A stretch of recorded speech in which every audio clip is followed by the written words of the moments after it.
হ্যাঁ ভাইয়া ও কাপ দেয় না তো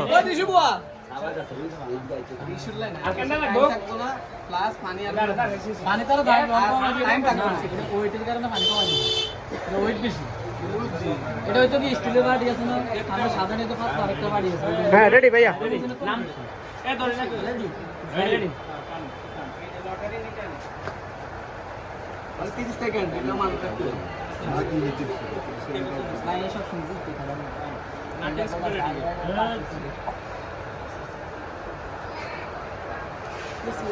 পাইলে দিব নাকি পানিতে না হয় পানি কোনো সমস্যা না ধরে চলে যাবে 9 সেকেন্ড তাড়াতাড়ি ভাইয়া ও তো 9 সেকেন্ড 7 সেকেন্ড ভাই এটা সিরিয়াস ওয়ান করতে দেখটা আসা সিরি গেছে কিন্তু দেখটা শেষ ভাই এটা না না 7 সেকেন্ড দিছি 7 সেকেন্ড দিছি ও ভাই আমার